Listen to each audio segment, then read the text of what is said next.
चित्रकूट में एक संत थे, रामानंद जी। राम जी के बहुत बड़े भक्त थे। बचपन से ही उन्होंने राम जी की भक्ति करी। उनका नियम था कि ब्रह्म मुहूर्त में जाग करके नदी में स्नान करना, उसके बाद वो रामचरितमानस का अध्ययन करते और उसके बाद राम के संकीर्तन में वो मगन हो जाते। उनकी ज़बान पे एक ही नाम रहता, प्रभु राम का, और उसके अंदर वो अपनी सारी लगन से, इतने उल्लास से प्रभु राम जी का नाम गाते कि उनको आनंद के मारे ये भी नहीं मालूम होता था कि कितना समय बीत गया। उनके होठों पे तो बस श्री राम जय जय राम, श्री राम जय जय राम, श्री राम जय जय राम, श्री राम जय जय राम, श्री राम जय जय राम, श्री राम जय जय राम। बस प्रभु राम का नाम ही चलता रहता और वो प्रभु राम के भजन में ही मगन रहते। एक दिन रामदास जी ब्रह्म मुहूर्त में जाग करके नदी में स्नान के लिए जा रहे थे, तो रास्ते में उनको एक बालक मिला जिसकी उम्र लगभग 13-14 साल की थी और वो एक वृक्ष के नीचे बैठा हुआ था। स्वामी रामदास जी ने पूछा, बेटा तुम कौन हो और अकेले इस वृक्ष के नीचे क्या कर रहे हो? तुम्हारे माता पिता कहाँ हैं? युवक ने कहा, मेरा नाम भोला है, मैं अनाथ हूँ, मेरे माता पिता नहीं हैं, कोई सगा संबंधी नहीं है, मैं इस दुनिया में अकेला हूँ। रामदास जी संत थे, उनका हृदय भी संत का था।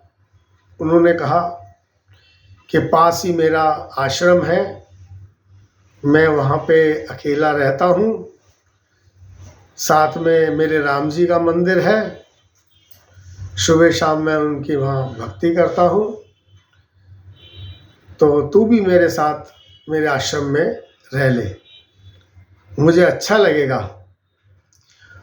भोला ने कहा, देखो भाई संत जी, आप मेरा शरीर देख रहे हो, मेरा जो वजन है वो 125 किलो का है, 125 किलो। मैं जो है एक टाइम में 2.5 किलो आटा खा जाता हूँ, मैं भूखा नहीं रह सकता हूँ। संत रामदास जी बोले, बेटा हमारे अन्न की कोई कमी नहीं है, तुम चलो। भोला संत रामदास जी के साथ चल दिया। फिर दोनों ने नदी में स्नान किया, मंदिर आए, भगवान राम की पूजा करी, पूजा करने के बाद उनका संकीर्तन किया, फिर उसके बाद वो अपने आश्रम में आ गए। संत रामदास जी ने कहा, भोला यहाँ पर भोजन की तो कोई कमी नहीं है, परंतु हमारे आश्रम में एक नियम है जिसका मैं पालन बचपन से करता आ रहा हूँ। वो नियम ये है कि अमावस्या और पूर्णमासी के दिन हम व्रत रखते हैं, भोजन नहीं करते। भोला ने कहा, संत जी मैं भूखा नहीं रह सकता हूँ। संत रामदास जी बोले, भाई ये तो नियम तुम्हें करना पड़ेगा, ये हमारा नियम है, इसका पालन करना पड़ेगा। भोला ने कहा, संत जी फिर तो मैं चला, मैं भूखा नहीं रह सकता। संत रामदास जी ने कुछ सोचा, फिर बोले, ठीक है, नियम इस आश्रम में है, तुम ऐसा करना, तुम्हें भोजन बनाना आता है?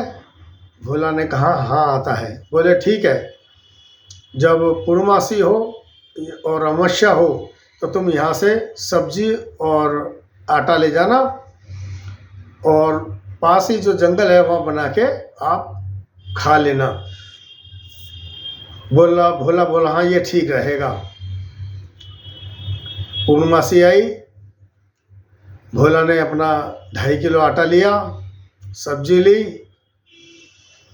तो संत रामदास जी ने कहा, भोला एक बात का याद रखना, जब तुम रसोई बना लो तो भोजन करने से पहले मेरे राम जी को भोग लगाना। भोला ने कहा, मुझे तो भोग लगाना आता नहीं, आप बताइए कैसे भोग लगाना है। तो संत रामदास जी बोले, जब भोजन तैयार हो जाए तो आंखें बंद करके बड़ी श्रद्धा से कहना कि हे प्रभु राम जी भोग लगाइए, हे प्रभु राम जी भोग लगाइए। तो भोला ने कहा कि तुम्हारे जो राम जी है वो आएंगे?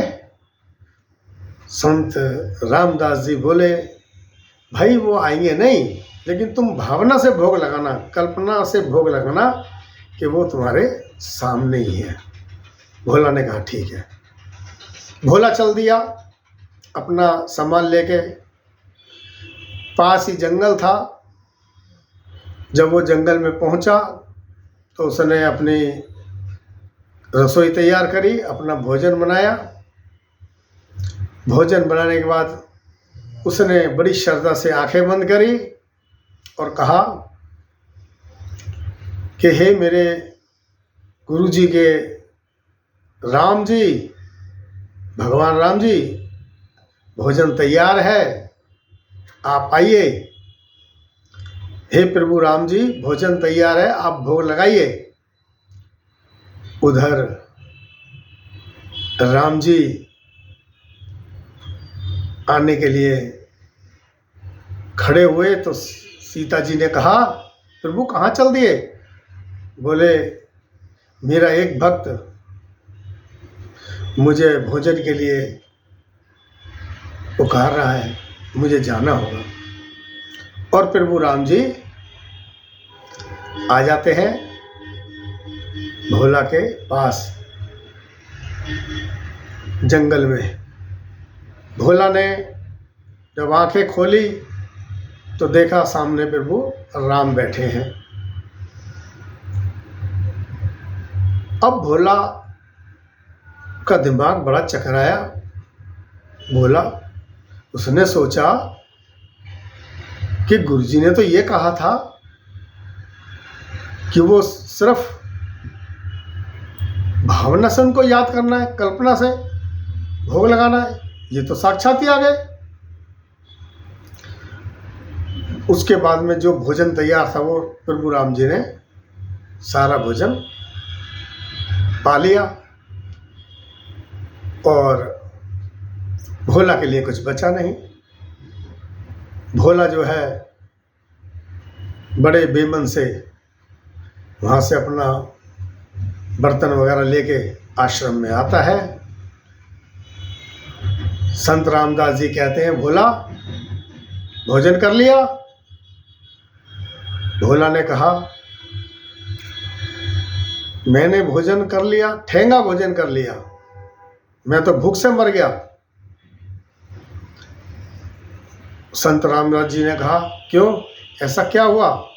तो सामान तो लेके गया था भोजन का। भोला ने कहा कि आपने ये कहा था कि भावना से भोग लगाना है, कल्पना से भोग लगाना है, लेकिन वहां तो स्वयं आपके प्रभु जी आ गए और सारा भोजन उन्होंने खा लिया। संत रामदास जी बोले, अरे प्रभु भोग लगाने तेरे पास क्यों आएंगे, तू झूठ क्यों बोलता है? भोला ने कहा, देखो गुरुदेव, मैं झूठ नहीं बोलता। उसके बाद फिर अमावस्या आ गई। 15 दिनों के बाद पूर्णमासी के जब अमावस्या आ जाती है तो वो फिर जो है सामान लेके चल देता है और कहता है, गुरुदेव अब की बार मैं 2.5 किलो नहीं 5 किलो आटा लेके जाऊंगा। गुरु जी बोले, आटे की कोई कमी नहीं है, जितना मर्जी ले जाओ। और अब भोला 5 किलो आटा लेता है और जंगल में चल देता है। जंगल में जा कर के वो फिर अपनी रसोई तैयार करता है, भोजन बना करके सब्जी बना के तैयार कर देता है और बड़ी श्रद्धा के साथ आंखें बंद करके फिर पुकारता है कि गुरुदेव कि प्रभु जी आ जाओ, गुरुदेव के प्रभु जी आ जाओ, भोग लगा जाओ। उधर राम फिर आने के लिए खड़े होते हैं तो सीता जी कहती हैं कि प्रभु आज तो मैं भी साथ चलूँगी। प्रभु राम कहते हैं कि वहाँ पे सिर्फ 2 ही जनों का भोजन है। सीता जी कहती है, कोई बात नहीं, जो भी थोड़ा बहुत होगा उसी में संतुष्ट हो जाएंगे। और सीता जी भी प्रभु राम के साथ जंगल में भोला के सामने आके बैठ जाते हैं। भोला ने फिर बड़ी श्रद्धा के साथ आंखें खोली तो देखा कि सामने गुरु जी के प्रभु जी और उनके साथ में एक लेडीज बैठी है। उसने पूछा, गुरु जी के प्रभु जी ये बहन कौन है? सीता ने राम से कहा, ये मुझे बहन कह रहा है। प्रभु राम बोले, आप सिर्फ भोजन पे ध्यान दो। उसके बाद में भोला ने 2 थाली लगाई और राम जी ने सीता ने भोजन किया। भोजन पा लेने के बाद दोनों चल दिए। भोला फिर भूखा रह गया। बड़े बेमन ढंग से फिर वो आश्रम में आता है। संत रामदास जी कहते हैं, क्यों भाई अब तो पेट भर गया? बोला, ठेंगा। बोला, तुमने ये तो नहीं बताया था कि तुम्हारे जो प्रभु जी हैं उनकी पत्नी भी है, आज उनकी पत्नी भी आ गई। संत रामदास जी बोले, अरे भाई तू क्यों झूठ बोलता है? तुझे और ज़्यादा भोजन चाहिए, आटा चाहिए तो ले जियो, अगली बार और ज़्यादा ले जियो, मगर झूठ मत बोल। भोला ने कहा, गुरु जी मैं झूठ नहीं बोलता। फिर अगली बार पूर्णमासी आई और भोला ने इस बार 7.5 किलो आटा लिया और चल दिया जंगल में। उसने फिर बड़े प्रेम से बड़ी श्रद्धा से रसोई बनाई और फिर जब रसोई तैयार हो गई तो उसने बड़ी श्रद्धा से आंखें बंद करके पुकारा, गुरुदेव जी के प्रभु जी आओ भोग लगाओ, गुरुदेव के प्रभु जी आओ भोग लगाओ। उधर राम जी जैसे ही खड़े हुए, साथ में सीता जी, तो लक्ष्मण जी बोले, भैया मैं दिन रात आपकी सेवा में रहता हूँ, मुझे भी आज साथ ले चलो। प्रभु राम जी ने कहा, देखो लक्ष्मण जी तुम बहुत गुस्से वाले हो, बस चुपचाप वहाँ पे भोजन ग्रहण करना और गुस्सा नहीं करना, कुछ भी नहीं बोलना आपने। बोले लक्ष्मण जी बोले, ठीक है। सब आके जंगल में भोला जी के पास बैठ जाते हैं। भोला यूं ही आँख खोलता है, फिर वो देखता है राम जी को, सीता जी को, फिर वो लक्ष्मण जी को देखता है, कह रहा अब ये भाई कौन है? तो राम जी बोले, ये मेरा छोटा भाई है। तो भोला ने कहा भाई तुम्हारा कितना परिवार है, तुम एक बार में बता दो ना मुझे। और उसने फिर सबको भोजन परोसा तीनों को, और वो खुद फिर भूखा रह गया। फिर वो बड़े बेमन ढंग से आश्रम में वापिस आता है। रामदास जी फिर कहते हैं आज तो पेट भर गया। बोले क्या भर गया ठेंगा, आज जो है फिर तुम्हारे जो प्रभु थे वो अपने भाई को भी ले आए। रामदास जी बोले भाई अगली बार तू और ज़्यादा ले जाइयो आटा, मगर झूठ मत बोल। भोला ने कहा मैं झूठ नहीं बोलता। अगली बार फिर अवश्य आई। इस बार उसने 10 किलो आटा लिया और चल दिया जंगल में। जंगल में जाके उसने बड़े प्रेम से रसोई बनाई, और रसोई बनाने के बाद उसने बड़ी श्रद्धा से आंखें बंद की और पुकारा गुरुदेव के प्रभु जी भोग लगाओ, गुरुदेव के प्रभु जी भोग लगाओ। और राम जी उठ के खड़े हो गए, साथ में सीता जी लक्ष्मण जी। तो हनुमान जी ने कहा प्रभु मैं तो दिन रात आपकी सेवा में रहता हूँ, मैं भी आपके साथ चलूँगा। राम जी बोले ठीक है। अब वो आके चारों जने भोला जी के सामने बैठ जाते हैं, और भोला जो ही आँख खोलता है तो फिर वो राम जी, सीता जी, लक्ष्मण जी, उसके बाद फिर जब हनुमान जी को देखता कहता है अब ये कौन है। राम जी बोले ये मेरा सेवक है। भोला ने फिर उनको खाना खिलाया और वो फिर भूखा रह गया। कोई बड़े बेमन ढंग से चलता हुआ वो आश्रम में वापस आता है। तो संत रामदास जी कहते हैं भोला अब तो पेट भरा। बोला ठेंगा। आज वो अपने सेवक को भी ले आए, हनुमान को। संत रामदास जी बोले फिर तू झूठ बोल रहा है। भोला ने कहा मैं झूठ नहीं बोलता गुरुदेव, अगली बार मैं 12.5 किलो आटा ले जाऊंगा। पूर्णमासी आती है। गुरुदेव ने कहा बेटा पूर्णमासी है।